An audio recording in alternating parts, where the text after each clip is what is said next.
Sziasztok! Váradi Erika vagyok, parapszichológus. Mai videómban nem mást fogok boncolgatni, mint az egyik szakterületemet, ami a jól működő boldog párkapcsolat kialakítása. És hogy miért ezt a témát választottam, annak két oka van. Az egyik oka, hogy úgy gondolom, hogy társadalmunk eljutott arra a szintre, hogy már nem az a legnagyobb probléma, hogy hogyan oldjuk meg a párkapcsolaton belüli problémáinkat, hanem sokkal nagyobb méreteket öltött az a gond, hogy nem tudunk párkapcsolatot kialakítani, ezáltal egyre több a magányos ember. A másik oka, hogy ezt a témát választottam, hogy szeretném, hogyha a videóm végére teljesebb képet kapnátok arról, hogy miben tudok segíteni, kiknek tudok segíteni, és hogyan tudok segíteni. Kezdjük is ezt szépen sorjában. Hogy miben tudok segíteni? Segítségemmel képessé válhatsz egy jól működő, boldog párkapcsolat kialakítására. Vagyis megtalálhatod a számodra ideális társat, akivel képes lehetsz kialakítani egy működő párkapcsolatot, és azt fenntartani hosszú távon. Hogy kiknek tudok segíteni? Hát ugye a kérdés magába foglalja, hogy nem mindenkinek fogok tudni segíteni. Azoknak nem lehet segíteni, akik nem kérnek segítséget. Másrésztről nem lehet azoknak segíteni, akik nem járták még be azt az utat, ahol rátalálhatnának a problémájukra, vagy felismerhetnék azt, hogy van-e egyáltalán problémájuk a párkereséssel, mert hát nem mindenkinek van ezzel feladata, gondja. És harmadsorban azoknak sem lehet segíteni, akik felismerték, hogy van problémájuk, de nem hajlandóak tenni azért, hogy ez megoldódjon, azért keresnek egy segítő embert, hogy az varázsütésre megoldja az ő problémájukat helyettük. De hát ez nem működik. De lehet segíteni több embernek is. Én igyekeztem ezt nagyon beszűkíteni, azért is, hogy lássátok, hogy valójában az, hogy valaki eljusson odáig, hogy felismeri, hogy neki problémája van, az egy sokkal hosszabb út. Úgyhogy én úgy fogalmaztam meg, hogy azoknak a 30 pluszos nőknek tudok segíteni, akiknek egyedül kellett egzisztenciát kialakítani, mert a sok próbálkozás ellenére is egyedülállók, de továbbra sem adták fel, hogy egyszer rájuk talál a szerelem, és ezért tenni is hajlandóak. Több ponton is érintettem ugye a társadalmunk problémáit. Egyrészről egy 30 pluszos kort határoztam meg, ami nem véletlen. Ugye az életünket több korszakra is lehet osztani, amik által meghatározhatjuk azt, hogy mikor, milyen feladataink lennének, nagy általánosságban, persze itt vannak eltérések egyénileg, illetve kisebb-nagyobb csúszások, ezért is 30 pluszra tettem, mert az lenne az a kor, amikor már biztosan végig kellene járni egy embernek a nemiségének a kialakulásán keresztül, egészen az ismerkedési fázisokon keresztül azt az utat, hogy megtalálja a számára ideális társat és családot tudjon kialakítani. Ez lesz az az út, amit ha végigjár, akkor fölismerheti azt, hogy egyáltalán van-e neki problémája. Megemlítettem az egyedül kialakított egzisztenciát nők esetében, ami nem véletlen. Ugyanis a párkeresési problémáink és párkapcsolati problémáinknak az egyik alapja a női és a férfi mi voltunk közötti különbségek, amiket most nem fogok taglalni, mert akkor talán napokon keresztül is beszélhetnénk arról, hogy mik is valójában azok a különbözőségek, amik a legnagyobb problémát okozzák. De itt-ott érinteni fogom, többek között ez az egyik, ez az egzisztencia kialakítása, ami szorosan kapcsolódik ugye a munkához, a karrierhez, ami inkább egy férfias tulajdonság, és nőknél egy elférfiasodást eredményez. Illetve itt is megemlítettem azt, hogy még továbbra is várnak, nem adták föl, és hajlandóak tenni. Mint mondtam, csak ezeknek az embereknek lehet segíteni. Emellett azoknak az egyedülálló 30 pluszos férfiaknak is tudok segíteni, akikben most arra érett meg a családalapítás iránti vágy, de nem találnak hozzá megfelelő partnert, mert nem értik a nők viselkedését, de nem adták fel, és tenni is hajlandóak azért, hogy elérjék céljukat. Itt szintén szerepel a 30 pluszos kor, mint már említettem, az út miatt, hogy egyáltalán megtettek-e mindent azért, hogy nekik legyen, és láthassák azt, hogy valós a probléma, amit ők problémának gondolnak. Itt viszont megemlítettem egy tipikus férfias problémát, ez a családalapítás iránti vágynak a kialakulása, ugyanis a férfiak azok, akik nem eredendően családra vágynak, ők igazából inkább vágynak arra, hogy vadászanak, hogy hódítsanak, hogy minél több nőt megszerezzenek, viszont a családalapítás iránti vágy lesz az, amikor eljutnak ahhoz a képességhez, hogy képesek megállni egy nő mellett, ezt ők felismerik, és családot alapítanak vele. Nem találnak megfelelő partnert.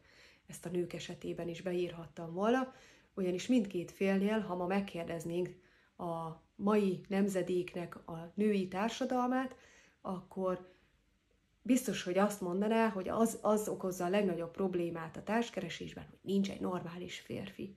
De ha a férfiakat kérdeznénk, akkor ők meg azt mondanák, hogy nem lehet találni egy normális nőt. Hát mindkét félnek egyszerre van igaza is, és egyszerre nincs is igaza. Ugyanis amennyire hibás a férfi társadalom, pont ugyanannyira hibás a női is, de nem csak a mostani generációk, hanem hosszú-hosszú generációkra visszaívelően felfedezhető a problémának, a kialakulásának egy-egy lépése. Úgyhogy amennyire hibás a jelen generáció, ugyanannyira hibásak a szüleink, a nagyszüleink, a dédnagyszüleink, és még hosszasan sorolhatnánk a sort. És itt szintén a férfiaknál ugye megemlítettem, hogy még továbbra sem adták föl, és a céljaikért hajlandóak tenni, tehát itt szintén az, hogy kiknek lehet segíteni. Viszont, ha valaki eljutott odáig, hogy felismerte azt, hogy problémája van, segítséget kért, és szeretne elindulni azon az úton, hogy megtalálja a számára ideális társat és kialakítson egy boldog párkapcsolatot, azoknak igenis lehet segíteni. De hogy én, mint parapszichológus hogyan tudok segíteni, ezt inkább a saját példámon keresztül mutatnám meg egy kicsit. Nagyon fontos, hogy én pont egy párkapcsolati probléma miatt kerültem kapcsolatba a parapszichológiával, ugyanis amikor én észrevettem, hogy nekem valami problémám van, akkor már hosszú évek óta nem volt párkapcsolatom. Ehhez hozzátartozik, hogy előtte volt több párkapcsolatom is, mindegyiknek másokból lett vége. Viszont a jelen eredmény, amit a parapszichológia segítségével értem el, az az, hogy most már boldog párkapcsolatban élek. És hogy mit kellett ahhoz megtennem, hogy idáig eljuthassak, az többek között föl kellett fedeznem, hogy több egyéni és karmikus blokkom, családi karmikus blokkom is van, amiket fel kellett, hogy oldjak. Ezek nagyon sok esetben akadályoztak már abban is, hogy a megfelelő partnert találjam meg, így természetesen, mivel nem a megfelelő partnert találtam meg, így ugye nem tudtam kialakítani párkapcsolatot sem. Megszabadultam a szerelmi kötéstől. Ez a szerelmi kötés, ez előző életben kialakított kötés volt, amit itt kellett, hogy felismerjek, és ezt el kellett vágnom, azért, hogy ne egy másik férfi, akinek ebben az életben már nincsen dolga velem, ne hozzá kötődjek, hanem legyen szabad hely annak a férfinak, akivel nekem most éppen ebben az életemben dolgom van. Megtanultam, mit jelent nőnek lenni, és hogyan kell viselkedni egy férfivel, amit azóta is gyakorlok. Hát ugye nálam több helyen sérült a női mi voltom, ez kicsi gyerekkoromra tehető, és onnan indult, hogy fiúnak vártak, és sorolhatnám még azokat a dolgokat, ahol megbillent a nőiességem, és ami miatt nagyon-nagyon sok férfias tulajdonságot vettem magamra, és ezáltal nem is tudtam, hogy hogyan viselkedik egy nő. Ma már ugye tudom, hogy mi a dolga egy nőnek, még mindig az úton vagyok, de már azon szerencsések közé tartozok, aki párkapcsolatban a párja mellett gyakorolhatja azt, hogy hogyan viselkedjen, mint egy nő. És nem utolsó sorban megismertem önmagamat, ami által meg tudtam határozni a határaimat, amit azóta betartok és betartatok. Na hát ebből a sorból látszik, hogy nagyon-nagyon sok probléma lehet, ami gátolhatja azt, hogy valaki egyáltalán a megfelelő féllel álljon szóba ahhoz, hogy ennek az eredménye egy párkapcsolat legyen, és nem is egy akármilyen párkapcsolat, hanem egy jól működő, boldog párkapcsolat lehessen. Tehát nézzük azt, hogy hogyan ismerheted fel, hogy problémád van, azaz feladatod van a párkereséssel. Nézzük, hogy hogyan ismerheted fel, hogy egyedül nem megy, és segítségre lenne szükséged, és hogy hogyan kér segítséget. Tehát menjünk itt a női és a férfi mi voltunk közötti különbségek, illetve hasonlóságoknak a párkeresés szemszögéből a fejlődésre, az ismerkedési szokásainak a kialakítására és annak fejlődésére. Tehát a nő és a férfi között születésekor nincsen lényegi különbség azon kívül, hogy más a nemi szerve. És ez kicsi gyerekkorban, ez hosszú ideig fönn is áll, és nagyon sokáig külsőre nem is állapítható meg, hogy egy fiúról vagy egy lányról beszélünk, viszont a legtöbb esetben ezen a szüleink segítenek egy öltözékkel, lányok esetében egy fülbevalóval, és sorolhatnánk még a sort. Viszont olyan 7 és 14 éves korunk között kialakulnak a női és a férfi jellegek. Ez azt akarja, hogy megváltozik a gyermeknek a teste, a hormonháztartása, és fölvesz olyan női-férfi viselkedéseket, külső jellegeket, amik alapján már kívülről is megmondható, hogy ő melyik nemet képviseli. Viszont mivel ez egy testi változással jár, ezért meg kell, hogy tapasztalja a gyermek azt, hogy milyen lett az új teste, elkezd ismerkedni az új testével, és ez az ismerkedés, ez felhívja a figyelmet arra, hogy ő most már más, mint a másik nem. Ezért kialakul egy érdeklődés a másik nem iránt, ami ebben a korban még sokkal visszafogottabban jelentkezik, de az intenzitása az egyre nő, és egyre inkább vonza majd a másik nem. Egy olyan 14 és 21 éves kora között kellene eljutni odáig, hogy már kialakul maga a testiség is, ami segít abban, hogy megismerhessük a másik nemnek a testét, hogy miben más az ő teste, az ő működése, mint a miénk, és ennek a testiségnek lesz ebben az időben egy fejlődése. Viszont a családalapítás az ezt fogja követni, azt egy olyan 21 és 28 éves kor környékére tehetjük, amikor ugye a legtöbb ember el is kezd dolgozni. Ezt azért is említem meg, mert hogy ugye a modern társadalmunk nagyon sok problémát hozott magával a női és a férfi jellegeknek az eltolódásában. Ilyen lesz ugye ez az elanyagiasodás is, ugyanis mindent anyagiakban mérünk. Sokkal többe kerül az, hogy egy családot fenntartson valaki, és a családalapításnak az alapjait le tudja tenni. Ezért sokkal több energiára lesz szükség a munkához, ami azt fogja magával hozni, hogy a családalapításra nem lesz annyi ideje, energiája valakinek. De hogy hogyan alakul mindeközben az ismerkedési szokás, hogy hogyan ismerkedünk. Ugye, mint említettem, általános iskolás korunkban kezdődik az, hogy elkezdődünk érdeklődni a másik nem iránt. Ez lesz az az időszak, amikor rájön az ember, hogy a másik felet úgy lehet legjobban megismerni, hogyha valamilyen kapcsolatot építünk ki.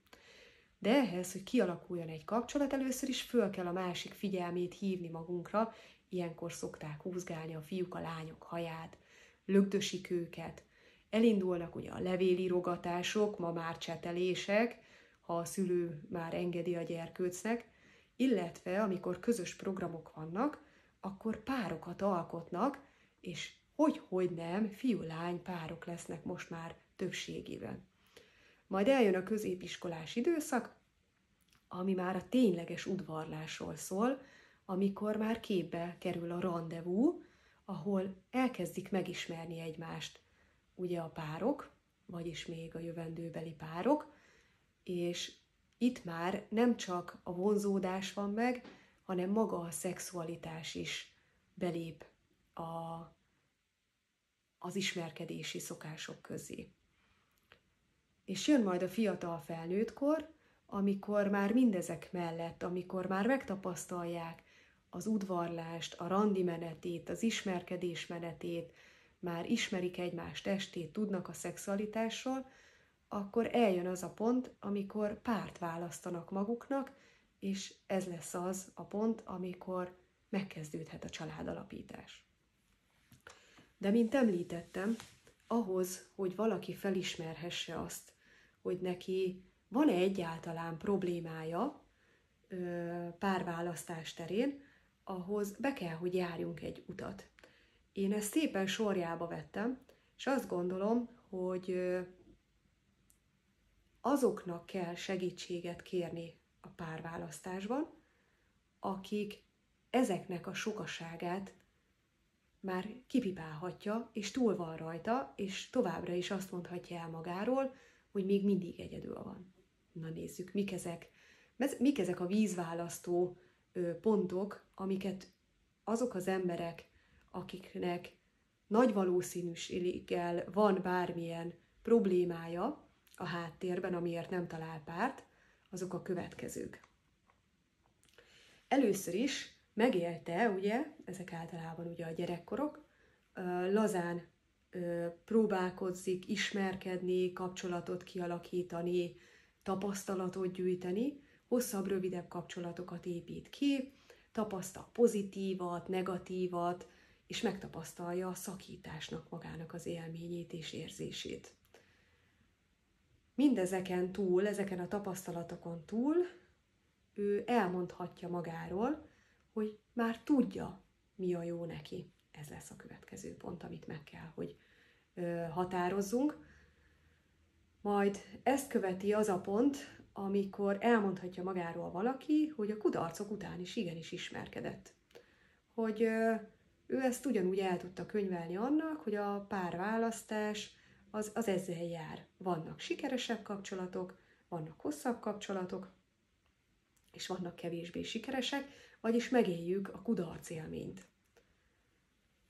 De mindezek után, amikor már belép a képbe ugye az a kor, hogy dolgoznunk is kell, elmondhatja magáról az illető, hogy még ekkor sem adta föl, és továbbra is megteremtette a lehetőséget a személyes találkozásra. Értem ezt úgy, hogy továbbra sem állt bele abba az ördögi körbe, hogy otthon, munkahely volt, hanem igenis kimozdult azért, hogy lehetőséget teremtsen a kapcsolódásra, hogy találkozhasson személyesen a számára ideális társal. Viszont, hogyha még ekkor sem találta meg valaki a társat, akkor eljutott arra a pontra, hogy felismerte, hogy személyesen nehéz ismerkedni manapság, megváltoztak az ismerkedési szokások, és fölmerül benne a kérdés, hogyha személyesen nem tud ismerkedni, akkor mégis hogyan? Na hát ezután a kérdés után meg kellett, hogy érkezzen arra a lépcsőfokra, amikor belép valaki a társkeresők világába, és beregisztrál valahova, vagy akár több helyre is. És a társkeresőn belül szintén több tapasztalatot gyűjt. A beregisztráláskor megélte azt, hogy nagyon lazán próbálkozott, ismét úgy, mint tinédzserként. Ez egy új világ, egy új kezdet, egy új lehetőség. Viszont úgy kezdődik ez a történet, hogy szűrőket kell beállítani. Az elején nagyon lazák vagyunk, sőt, nem is akarunk túl sok szűrőt általában.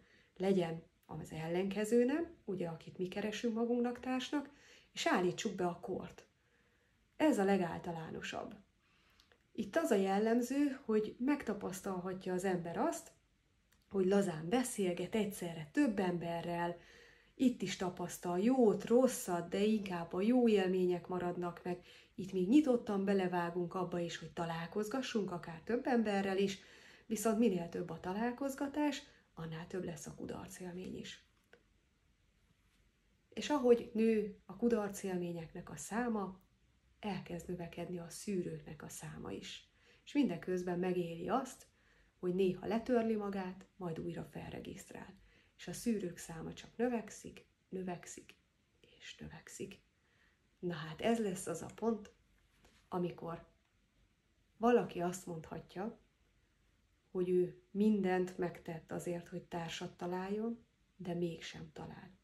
A szűrőknek a beállítása az egyik legtipikusabb jelzés arra, hogy mennyi blokkal rendelkezik valaki. Ezek a blokkok lehetnek mindenféle sérülések. Ezeket a sérüléseket szerezhetjük már gyermekkorban. Ezeket a sérüléseket szerezhetjük ugye az első párkapcsolatokkor, amikor még annyira önzetlenül tudunk szerelmesek lenni, amikor még mindent elhiszünk, és amikor a csalódás a legnagyobb. Ezeket a sérüléseket szerezhetjük ugye a későbbi kapcsolataink során. De ezeket akár a társkereső oldalakon is megszerezhetjük.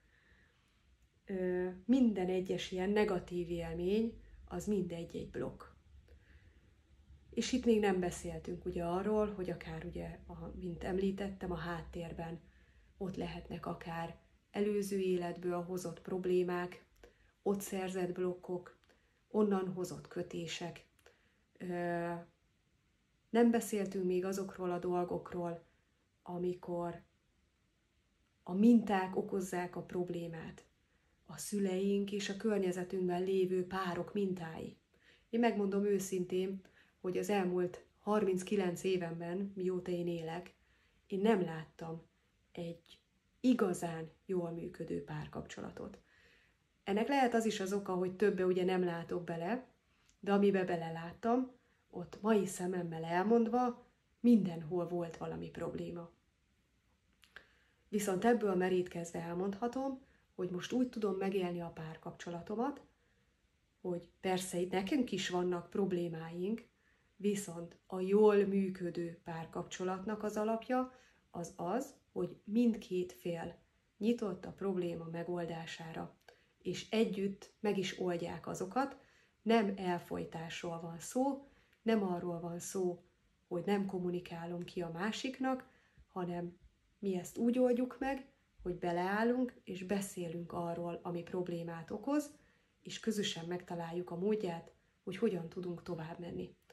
Mert nem véletlenül kapcsolódtunk, az emberi párkapcsolatoknak a legfőbb oka az a fejlődés, és hogyan is fejlődhetnénk leginkább, hanem egy társ mellett, aki a legerősebb tükröt tartja nekünk.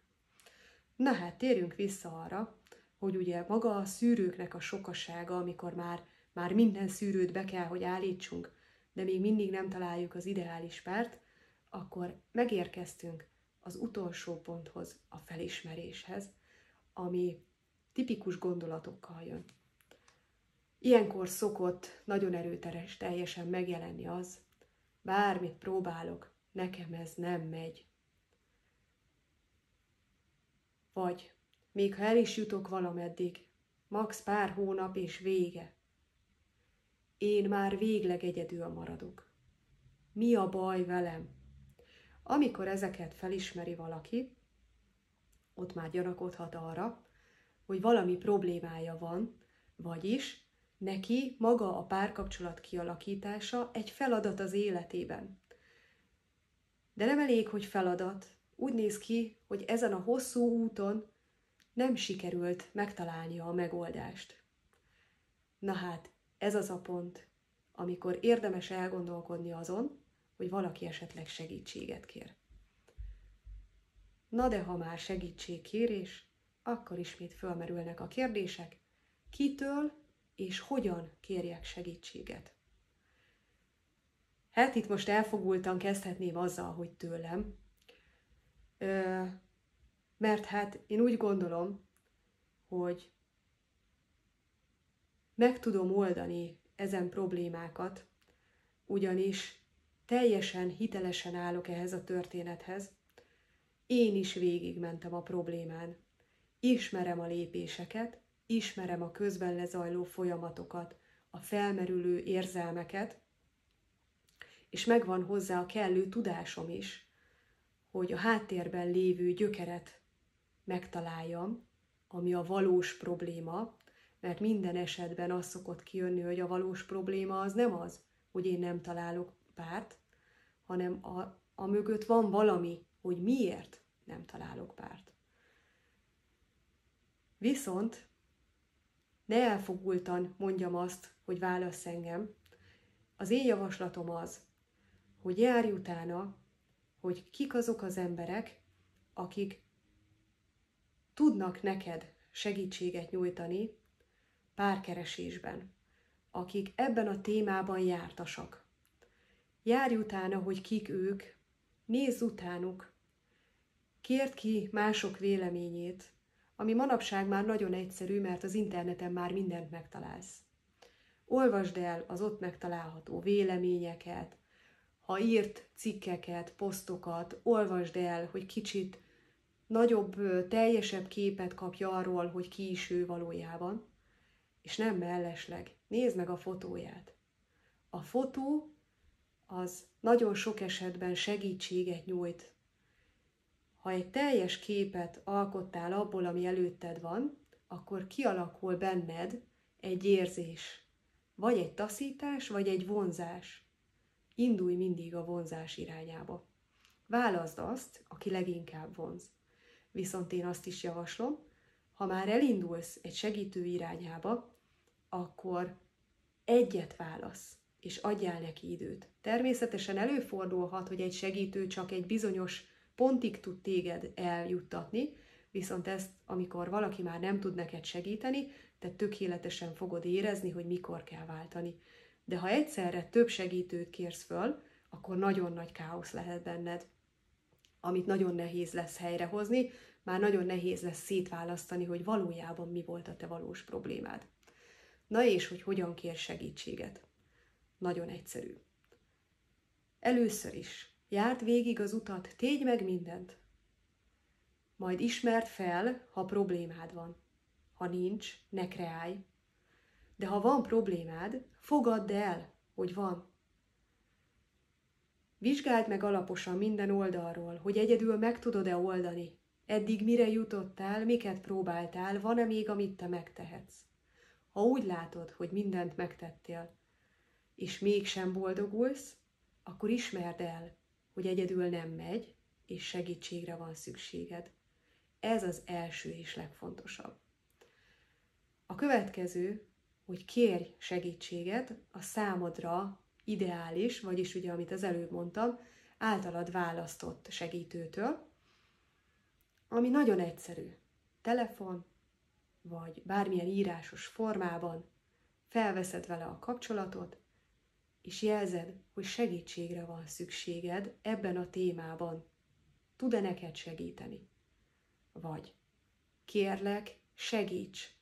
Ezek nagyon egyszerű mondatok, és mégis, amikor oda kerülünk, akkor rájövünk, hogy nagyon nehéz ezeket kimondani. De ezt jegyezd meg, hogy ezt nem szabad szégyelni. Sokkal többre viheti az az ember, aki ezt felismeri és mer segítséget kérni, sokkal hamarabb átlendülhet a problémáján, és nem halmozza azt fel. Úgyhogy én most bátran merem azt mondani, hogy ha magadra ismertél ebben a videóban, akkor kérj segítséget, és ha úgy látod, hogy én vagyok számodra az a segítő, aki szerinted tudok megoldást nyújtani a problémádra, akkor bátran keresd meg az elérhetőségeim bármelyikén. Köszönöm szépen a figyelmeteket!